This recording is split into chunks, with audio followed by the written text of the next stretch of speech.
안녕하세요. 저는 올해 43살에 유치원 선생님으로 일을 하고 있는 여자입니다. 저는 40살이 될 동안 결혼을 하지 못했어요.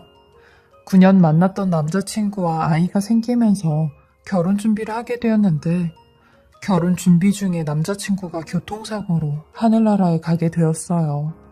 그러면서 뱃속에 아이까지 유산이 되어버린 일이 있었습니다. 저는 그 충격으로 10년이 넘게 아무도 만나지 못했고 만날 생각도 하지 않았어요. 제가 누군가를 만나고 행복해하는 자체가 먼저 떠난 두 사람에게 죄를 짓는 거라 생각했고 도리가 아니라고 생각이 들었거든요. 그래서 혼자 사는 게 그 두 사람을 위한 일이라고 생각했습니다. 되려 저는 이렇게 사는 게 속이 편했지만 지켜보는 가족들은 그게 아니었죠. 매일 밤 울면서 지내는 제 모습에 엄마는 여러 번 가슴이 찢어지셨고 수면제 없이는 아예 잠을 못 자는 저를 보며 아버지는 가슴을 내리치셨어요. 마음의 병이 무서운 게 어디가 다쳤는지 어디가 아픈지 눈에 보이지 않았기에 치유되는데도 시간이 정말 오래 걸리더라고요. 딱 10년 걸렸어요. 그리고 10년 뒤 제게 예쁜 딸이 하나 찾아왔어요. 바로 저희 유치원에 다니던 아이였는데 그 아이는 부모님의 이혼으로 아빠와 단 둘이 사는 아이였죠. 근데 그 아이가 저를 참 잘 따랐어요. 그래서 그런지 저도 유난히 다른 원생들보다는 그 아이에게 정이 많이 갔죠. 사실 요즘 이혼하는 가정이 많아지면서 한부모 가정 아이들이 저희 유치원에도 많이 있어요. 근데 대부분 양육권을 엄마들이 가지고 와서 애들이 엄마 손에서 많이 크는데 이 아이는 아빠 손에서 자라다 보니 여느 엄마들처럼 아빠가 아이를 잘 못 챙겨주는 부분이 있었거든요. 그 중에 제일 티가 많이 나는 게 아이의 머리 상태인데요. 아이 아버님이 열심히 묶는다고 묶어도 매번 엉성하게 머리가 묶여져 제가 아침마다 이 아이의 머리를 다시 묶어주곤 했어요. 그리고 유치원 소풍 때도 티가 많이 났던 게 이 아이만 항상 호일에 싸져있는 김밥 두어 줄을 가지고 왔죠. 대부분 어른들은 애들이 어리니까 이런 걸 잘 모른다고 생각을 하는데 이런 사소한 것들을 애들이 더 잘 알아서 놀리기도 하고 짓궂게 장난을 치기도 하거든요. 저는 그걸 알고 있었기에 소풍 가기 전날이면 미리 예쁜 도시락통에 아이의 점심을 싸놓곤 했어요. 이런 저의 미담이 아이 아버님 귀에도 하나둘씩 들어가게 되었고 아이 아버님은 이런 감사한 마음을 저한테 표하고 싶다며 실제로 식사를 같이 하자고 한 적이 있어서 셋이서 같이 밥을 먹은 적도 있었어요. 누가 보면 아마 영락없는 가족이라고 했을 거예요. 그 정도로 화기애애했고 생각보다 아이의 아빠와 말이 정말 잘 통했어요. 아이의 아버님은 제가 결혼도 하지 않고 남자친구도 없다는 얘기를 듣곤 연락처를 먼저 물어봐도 되냐고 하셔서 선뜻 알려드렸어요. 제 연락처를 물어보는 이유는 단지 아이의 소식을 듣고 싶다는 이유였지만 그건 누가 봐도 이유일 뿐이었고 그냥 저랑 연락을 하고 싶어 하시는 것 같았어요. 근데 저도 나쁘지 않았죠. 처음엔 당연히 아이 유치원 소식이나 오늘은 별일 없었냐는 이야기 그리고 아이가 밥은 잘 먹고 있냐는 그런 이야기들이었는데 점점 저의 안부를 궁금해하시고 저의 밥을 챙기시며 저의 퇴근을 물어보시더라고요. 그렇게 저희는 아이를 핑계로 또 한 번의 만남을 갖게 되었고 그 이후로 급속도로 사이가 가까워졌어요. 한 번은 셋이서 밥을 먹고 있는데 아이가 저한테 엄마라고 부르고 싶다는 겁니다. 그 말 한마디에 저는 10년 동안 꽁꽁 얼어붙었던 제 마음이 녹아지는 기분이었어요. 그래, 나도 누군가의 엄마가 될 수 있는 사람이었지 라는 생각도 들었고요. 아이의 아버지는 깜짝 놀라 당황한 미소를 보이며 선생님한테 그러는 거 아니라고 아이고 선생님 죄송합니다 라고 하는데 저도 예나한테 그런 얘기 들으니까 좋은데요. 예나는 선생님이 예나 엄마가 되면 좋을 것 같아? 라고 하니 아이가 막 좋아서 고개를 앞뒤로 흔들더라고요. 그러니 아이 아빠도 머리를 긁적이며 어쩔 줄 몰라 했어요. 그렇게 저희 두 사람은 아이라는 징검다리를 가운데 두고 좋은 감정을 갖게 되었어요. 그러다 진지하게 결혼 이야기까지 오고 가게 되었죠. 근데 결혼을 하기 위해선 서로 알아야 할 많은 이야기들이 있었어요. 제 과거 이야기부터 예나 아빠의 이혼 이야기까지 사실 제일 궁금했던 게 이혼 사유였거든요.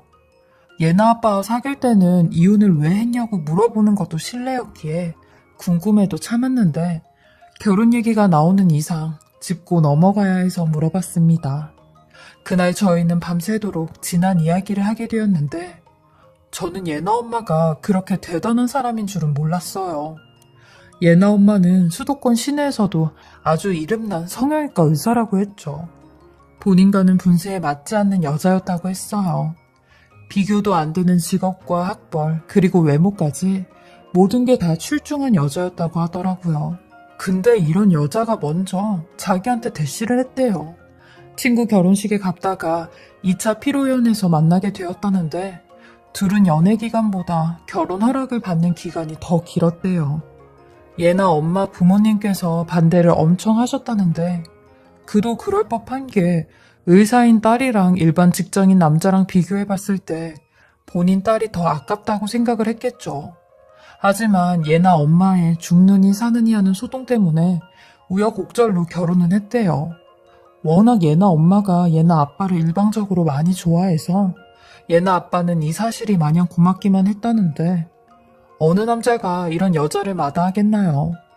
하지만 예나 엄마는 아주 예쁘게 포장이 잘 된 독사과나 다름이 없었고 그 사과를 한 입 베어 먹자마자 탈이 나기 시작했대요. 결혼을 하자마자 시작된 집착과 구속이 점점 숨통을 조여왔다네요. 한 번은 회식을 하고 술에 취해 잠을 자고 있는데 누군가 자기 발을 만지는 듯한 기분이 들어 눈을 떴대요. 근데 예나 엄마가 킁킁대며 자기 발냄새를 맡고 있었다는 겁니다. 그 모습에 기겁을 하고 지금 뭐하냐고 하니 어디서 다른 여자를 만나고 왔으면 분명 샤워를 하고 왔을 거라고 맡아보니까 아니네 라고 했다는데 예나 아빠는 이런 예나 엄마를 보고 하루라도 빨리 아이를 가져야겠다고 생각했대요. 그래야 그런 집착이 누그러질 줄 알았다는데 이런 집착은 예나를 낳고 나서 더욱 심해졌다고 했죠. 이젠 하다하다 본인 딸까지 질투를 하기 시작했다는 겁니다. 자기보다 딸을 더 예뻐해준다면서 딸을 미워하고 제대로 챙기지도 않았다는데 결국 이런 집착으로 예나 4살 때 이혼을 하게 되었대요. 그렇게 1년간의 소송 끝에 양육권까지 가지고 이사까지 하는 혼자 애를 키웠다고 했죠. 저도 이런 예나 아빠의 과거를 듣고 고생이 정말 많으셨겠다고 했어요. 그리고 제 과거 이야기도 쭉 하니 가만히 듣고만 있던 예나 아빠가 눈물을 보이셨어요. 저를 위해 이렇게 울어주는 남자가 있을까 싶은 생각에 결혼까지 결심하게 되었습니다.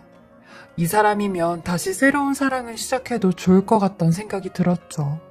저희 부모님도 제 결혼 소식에 재혼인 남자면 어떠냐고 꽁꽁 얼어붙은 네 마음을 녹였으니 그걸로 된 거라고 아주 좋아라 하셨어요. 그리고 시부모님 또한 시골에서 올라오셔선 이런 못난 아들하고 같이 살아준다고 너무 고맙다고 하셨죠. 저는 재혼인 남편의 사정을 생각해 결혼식은 양가 부모님과 가까운 친지분들만 모시고 식을 올렸어요. 그리고 집은 현재 남편이 딸 예나와 살고 있는 집으로 몸만 들어가서 살기로 했어요. 딸 예나도 엄마가 생겼다며 어딜 다녀도 제 손을 놓질 않았죠. 이 어린 것이 얼마나 엄마의 품이 그리웠으면 어딜 다녀도 내 손을 이렇게 잡고 다닐까 싶은 생각이 들었어요. 그리고 평상시와 다를 바 없는 날이었어요. 그날도 어김없이 딸 예나와 함께 유치원에서 퇴근을 하고 딸을 피아노 학원에 데려다주고 집으로 가려고 했는데 저희 유치원 앞에 웬 선글라스와 마스크를 낀 여자가 주변에 서성이고 있는 겁니다. 행색이 조금 이상했지만 누굴 기다리는가 보다 라고 생각하고 아무 생각 없이 그 여자를 지나쳐 왔어요. 근데 느낌이 이상해 뒤를 돌아보니 그 여자가 저희를 따라오고 있는 겁니다. 아닌 척하며 따라오는 모습이었지만 눈에 너무 띄는 모습이었기에 한 번에 알 수 있었죠. 저는 일단 예나를 피아노 학원에 데려다주고 밖에 나와 그 여자가 있는지 살펴보고 있었어요. 근데 그러던 찰나 그 여자가 먼저 제게 말을 걸었는데 전 너무 놀라 비명을 지를 뻔했어요. 다른 게 아니라 그 여자의 얼굴 때문이었죠. 코는 녹아내린 것처럼 콧구멍밖에 보이지 않았고 눈은 두꺼운 쌍꺼풀로 눈이 튀어나올 것처럼 보였어요. 그리고 얼굴은 보톡스를 넣은 건지 뭘 한 건지 울퉁불퉁하기까지 했죠. 그러곤 제게 박주성 씨 와이프 되시죠? 라고 하는 겁니다. 저는 의심의 눈초리로 누구냐고 물었고 그 여자는 저 박주성 씨랑 결혼했었던 여자예요. 박주성 씨 전처되는 사람이죠. 라는데 저는 그 여자를 향해 그래서요?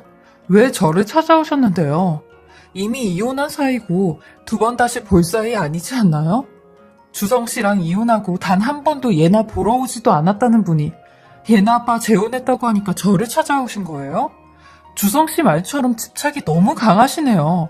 이제 그만 좀 하시죠? 라고 하니 그 여자는 무슨 실성한 사람처럼 깔깔대며 웃기 시작하는데 그 얼굴을 하고 그런 웃음소리를 듣고 있는 게 너무 기괴해 온몸에 소름이 다 돋았어요. 저는 그런 여자를 밀치고 거리로 나와 눈에 보이는 대로 택시를 잡고 집으로 도망을 왔죠. 그리고 택시에 내려 그 여자가 있는지 살폈는데 다행히 그 여자는 보이지 않더라고요. 일단 남편한테는 이야기를 해야 될 것 같아 얘기를 했는데 남편이 온 몸을 떨며 그 여자가 확실하냐고 몇 번이나 되물어 보더라고요. 제가 괜한 이야기를 했나 싶을 정도로 상당히 불안해했어요. 저는 일단 아무런 일도 일어나지 않았으니까 걱정하지 말자고 했죠.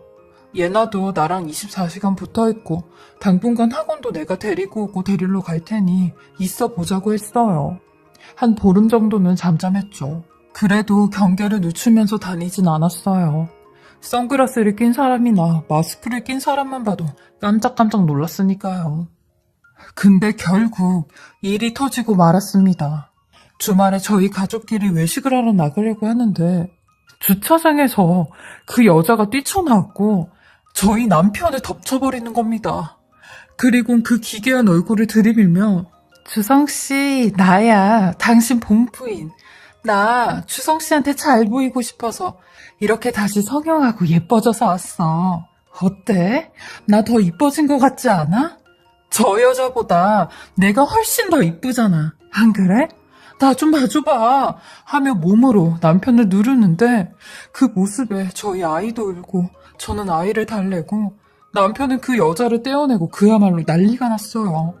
남편은 도대체 나한테 왜 그러냐고 그 여자를 잡고 데리고 나가려고 하는데 갑자기 그 여자가 저희 아이에게 다가와 얘, 너 나 아니? 라고 물어보는 겁니다.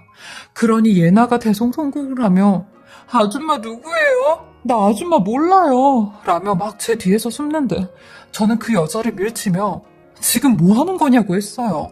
그러니 아주 의미심장한 말을 제게 하며 당연히 너는 날 모르지. 내가 낳은 딸이 아닌데. 근데 왜 네 아빠는 내가 널 낳았다고 하고 다닐까? 라고 하는 겁니다. 그러니 남편이 이 여자 완전히 미쳤다며 당신 예나랑 차에서 기다리고 있으라며 그 여자를 거의 반 끌다시피 해 주차장 밖으로 데리고 나갔어요. 근데 이상하게 저 말이 자꾸 귀에 맴돌았고 저는 차에 예나를 태우고 잠깐만 여기 있으라고 엄마가 얼른 아빠 데리고 오겠다고 했어요. 그러니 알겠다고 하더라고요. 그리고 저도 주차장 밖으로 나와 남편을 찾았죠. 근데 둘은 어딜 갔는지 보이지 않았고 저 멀리서 큰 소리가 나길래 그쪽으로 갔어요. 그 둘은 어김없이 서로 욕을 하며 싸우고 있었는데 그 여자가 저희 남편한테 당신 내가 각오하라고 했지? 나 이렇게까지 망가뜨려 놓고 내가 가만히 있을 거라 생각했어? 저 여자도 어떤 식으로 꼬셨는지 모르겠지만 내가 당신 그 더러운 실체 다 밝히고 말 거야 라고 소리를 지르더라고요. 그러니 남편이 차마 입에 담지 못할 소리를 하며 네가 입만 뻥끗하는 순간 너는 다시 지옥을 맛보게 될 거야. 알겠냐? 라며 그 여자를 바닥에 내팽개치는데 한 번만 더 우리 앞에 얼쩡거리면 가만히 안 두겠다고 하는 겁니다. 그 둘의 대화를 듣곤 저는 더 혼란스러웠고 둘의 대화가 끝이 날 때쯤 혼자 주차장으로 돌아왔어요. 그리고 돌아온 남편이 제게 많이 놀랐겠다고 저 여자 접근 금지 신청을 해야 될 것 같다고 하는 겁니다. 그리고 정 안 되면 이사까지 가는 방법을 고려해보자고 하는데 저는 그런 남편에게 왜 예나가 지 엄마를 못 알아보냐고 했어요. 그러니 저 얼굴을 보라고 예나가 기억이 나겠냐고 나도 못 알아볼 뻔했다며 얼버무리더라고요. 저는 정말로 그런 줄만 알았습니다. 근데 이 모든 사실이 남편의 새빨간 거짓말이었더라고요. 그 여자한테 연락이 왔어요. 저한테 확인시켜줄 게 있다며 예나 머리카락과 칫솔을 가지고 오라고 하는데 이 여자의 말을 그냥 흘러듣기엔 너무 찝찝한 부분들이 많았고 단 둘이 만나게 되었죠. 그리고 듣게 된 이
여자의 충격적인 말에 저는 하늘이 노래지는 줄 알았습니다.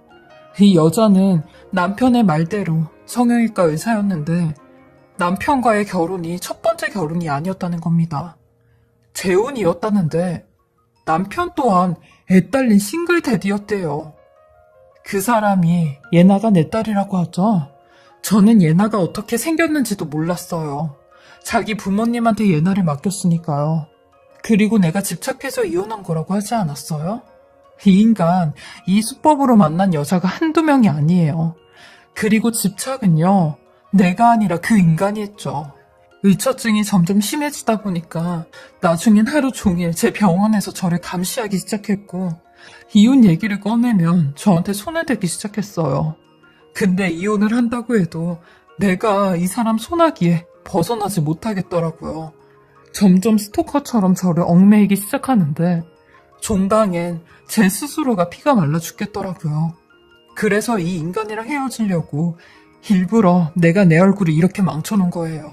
그러니 그제서야 역겹다면서 저랑 이혼을 하자고 하더라고요. 그 인간 아주 무서운 사람이에요. 처음엔 순진한 얼굴로 다가와서 나중엔 악마가 되는 사람이 그 사람이거든요. 당신이랑 결혼한 것도 분명히 이유가 있어서 결혼했을 텐데 내가 당신을 찾아온 이유도 내 인생 망쳐놓은 그 인간한테 복수하려고 찾아온 거예요. 그러니까 얼른 그 인간한테 도망치세요 라며 울부짖는데 저는 그 여자의 말을 듣고 이건 말도 안 된다고 했어요. 그러니 제가 못 믿을 줄 알고 예나랑 친자검사를 해 확인시켜주겠다며 머리카락이랑 칫솔을 가지고 오라고 한 거였죠. 그 외로 여러 가지 증거라며 저한테 증거를 보여주는데 남편이랑 그 여자가 나눈 녹음된 통화 내용을 듣고 저는 남편이 딴 사람인 줄 알았어요. 그리고 남편이 그 여자에게 보낸 협박 문자와 결혼 당시 찍어두었던 동영상까지 정말 폭군이 따로 없더라고요. 그걸 보는데 제 미래를 보는 듯한 기분에 한동안 말이 안 나와 그 여자를 빤히 쳐다봤어요. 그러니 그 사람은 제가 그 인간 때문에 얼굴만 망가진 줄 아세요? 저 병원도 문 닫고 인생 자체가 망가진 사람이에요. 제 얼굴 보고 어느 환자가 저한테 수술을 맡기겠나요? 저는 제 모든 걸 걸고 그 사람이랑 이혼을 한 사람이에요. 그리고 이제는 제가 그 인간 인생을 망치려고 하는 거고요. 선택은 본인이 하는 거지만 저처럼 되지 않으려면 얼른 도망가세요. 라고 하는데 그 여자의 말을 듣고 두 번 생각할 것도 없었어요. 남편에게, 아니 그 악마 같은 인간에게 조용히 협의 이혼하자고 했어요. 그 여자한테 이런 말을 들었다는 건 얘기하지 않고 그 여자 때문에 무서워서 당신이랑 같이 못 살겠다고 이혼하자고 했죠. 그 여자도 그러더라고요. 본인 핑계대며 이혼하라고요. 저는 그 여자의 손을 몇 번이나 잡으며 고맙다고 했어요. 제 인생의 은인과도 같은 사람이었죠. 남편은 생각보다 순순히 이혼을 하겠다고 했고 아이한테는 너무 미안했지만 1년 만에 합의 이혼으로 이혼을 하게 되었습니다. 저는 이혼을 하고 난 뒤 직장을 옮겨 이사를 했고 그 여자와 연락이 닿아 다시 만나게 되었어요. 얘기를 하다 보니 저랑 동갑이더라고요. 그래서 친구 같아서 하는 말인데 이런 복수 이제 그만하라고 했어요. 하면 할수록 스스로를 더 망치는 일이라고 했죠. 그리고 계속 그 인간 건드리다가 나중에 큰일이라도 나면 어쩌냐고. 당신 똑똑하니까 현명한 판단 내렸으면 좋겠다고 했죠. 제가 주제넘는 충고를 하긴 했지만 이 여자를 보니 아슬아슬해 보였거든요. 그러니 아니나 다를까요? 제 앞에서 엉엉거리며 우는데 곁에 이런 말 해준 사람이 없었다고 하는 겁니다. 본인이 결혼을 2번이나 실패하고 얼굴도 이렇게 되고 직장까지 잃게 되면서 부모도 친구도 지인들도 다 떠나갔다는데 남은 게 악분이었대요. 그래서 될 대로 되라라는 생각으로 낭떠러지 끝에 서 있었다고 하는데 제 말 한마디에 위로가 되었다고 했어요. 그 이후로 저는 이 사람과 친구가 되었고 서로 생명의 은인이라고 안부를 묻고 가끔 만나기까지 하는 사이가 되었습니다. 현재 제 친구는 재건 수술로 얼굴도 많이 회복이 되었고 작년에는 종합병원에 취직을 해 유방암 절제 수술을 받은 환자들을 위해 유방 재건 수술을 하는 성형외과 의사가 되었어요. 친구는 이제야 사람 사는 것 같다며 너 아니었으면 평생을 폐인처럼 살았을 거라고 하는데 저도 그런 친구에게 나도 너 아니었으면 평생 그 인간한테 발목 잡힐 뻔했다고 했죠. 제 인생도 돌이켜보면 참 많은 일들이 있었던 것 같아요. 살면서 또 다른 시련이 찾아오겠지만 잘 헤쳐나가야겠죠. 제 이야기 들어주시고 읽어주셔서 감사하고요. 다들 건강 챙기시며 행복한 인생이 되시길 바라겠습니다. 지금까지 커피앤톡이었습니다. 오늘도 제 채널을 봐주셔서 감사합니다.